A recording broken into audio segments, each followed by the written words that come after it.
ओम शांति।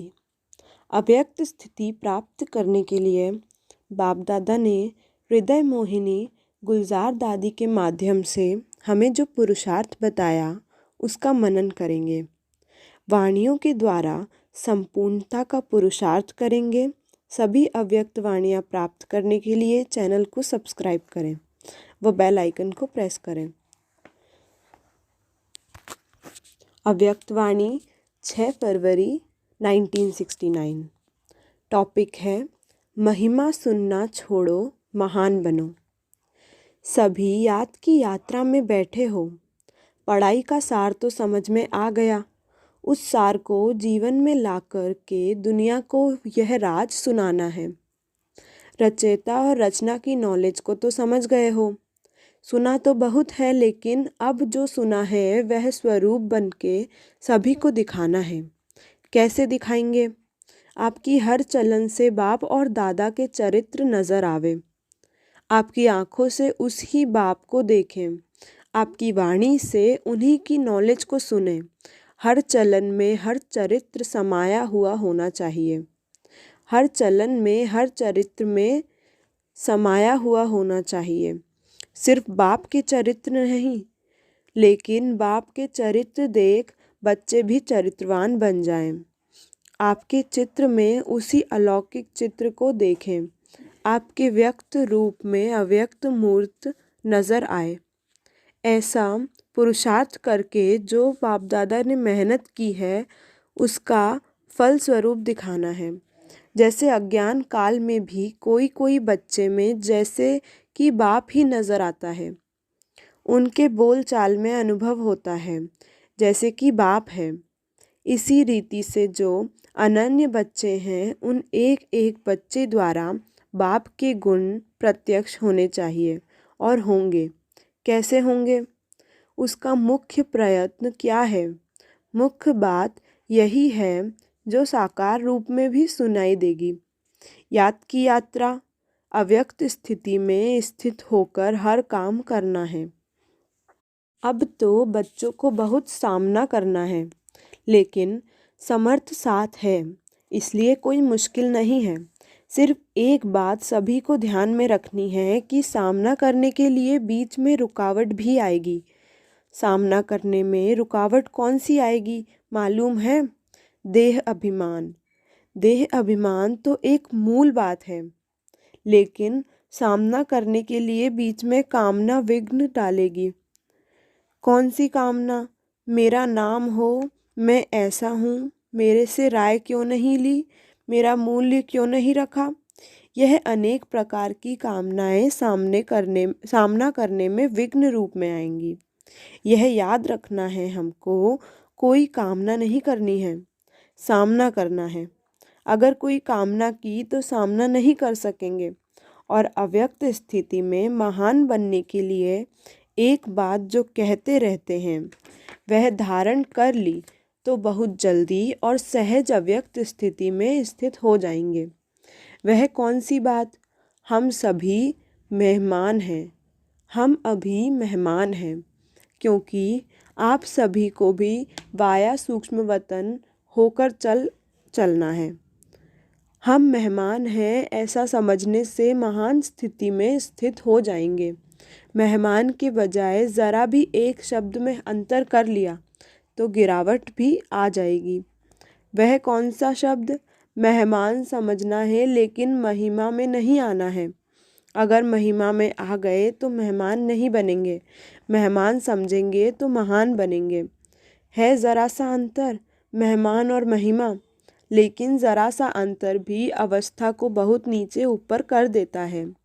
तुम सभी को ज्ञान कौन सा देते हैं? त्रिमूर्ति का।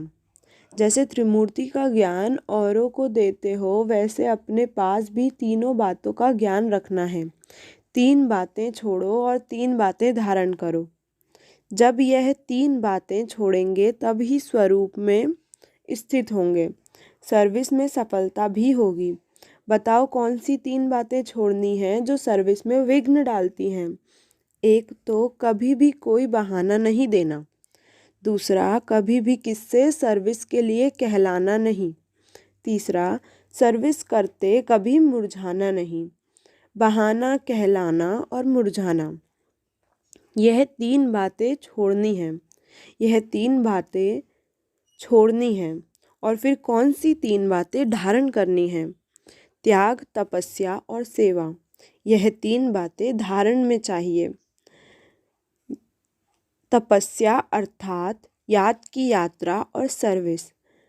तपस्या अर्थात याद की यात्रा और सर्विस।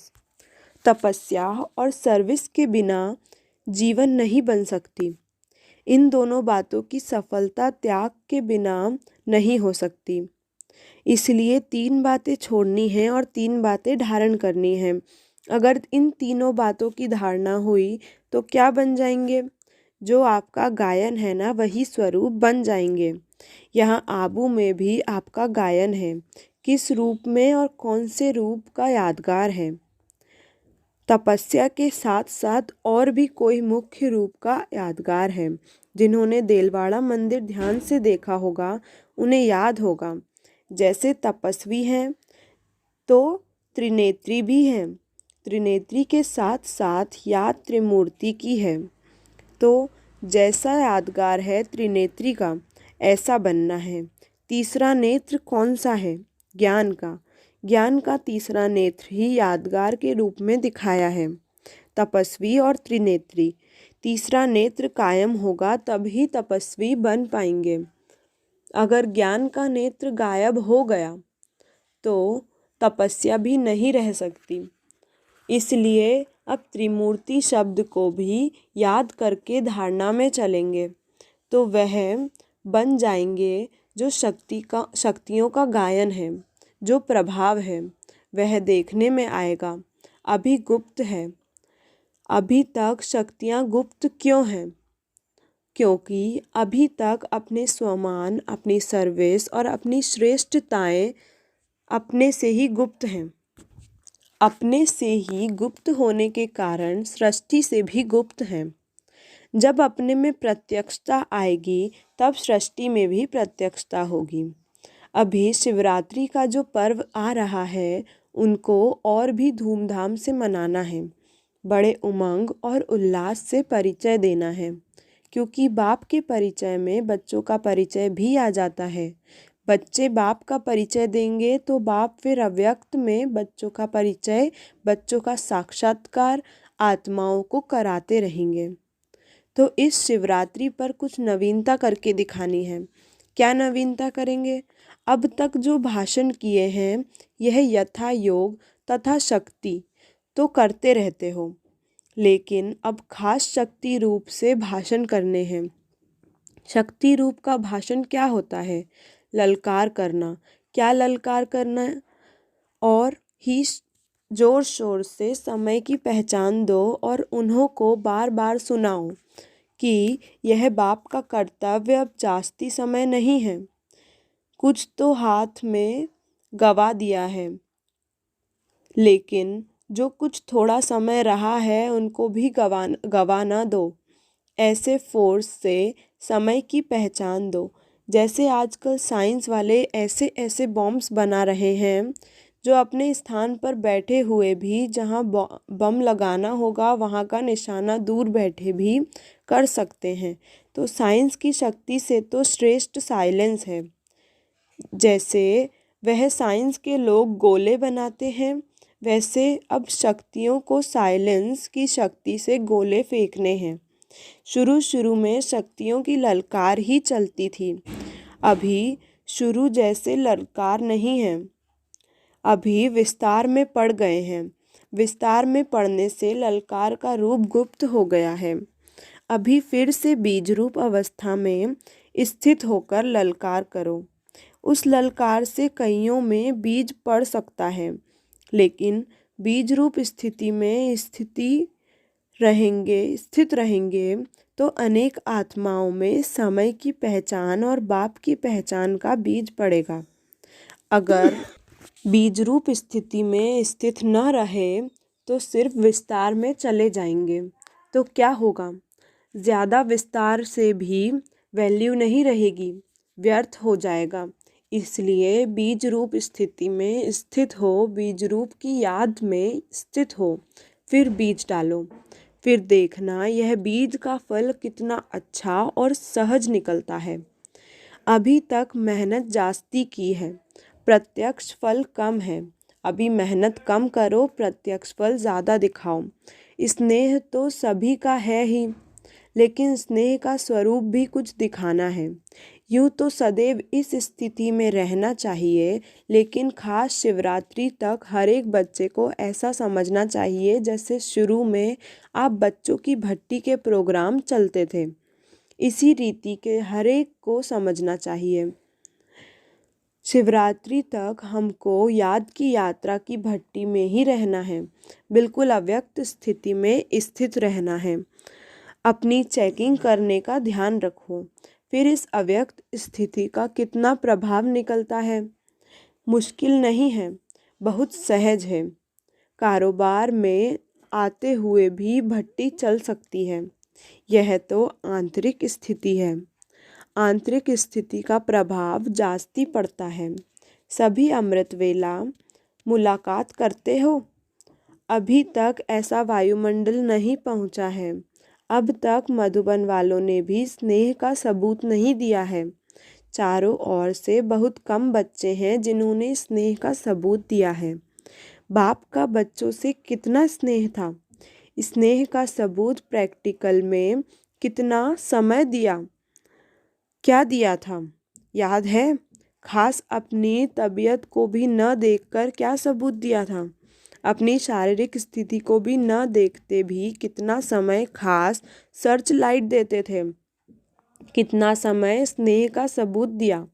आप कहते थे शरीर पर इफ़ेक्ट आता है, लेकिन बाबा ने अपने शरीर को देखा। यह स्नेह का सबूत था। अब बच्चों को भी रिटर्न में स्नेह का सबूत देना है। जो कर्म करके दिखाया वही करना है। अमृत वेले जैसे साकार रूप में हर एक को करके दिखाया, वैसे ही बच्चों को करना चाहिए। नहीं तो अब तक यही रिजल्ट देखी है। इस बात में अपने दिल को खुश कर लेते हैं, उठे और बैठे, लेकिन वह रुहाब शक्ति स्वरूप की स्मृति नहीं रहती। शक्ति रूप के बदले क्या मिक्स हो गया है? सुस्ती। तो सुस्ती मिक्स होने से मुलाकात करते हैं, लेकिन लाइन क्लियर नहीं होती है।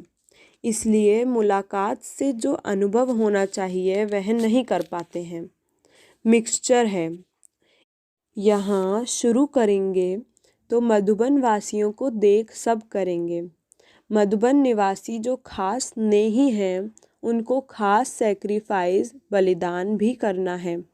स्नेह में हमेशा सैक्रिफाइस किया जाता है। अच्छा, ओम शांति। अब अगले वीडियो में मिलेंगे अगली अव्यक्त वाणी के साथ। ऐसी अव्यक्त वाणियाँ रोज़ प्राप्त करने के लिए बाबा के चैनल को सब्सक्राइब करें।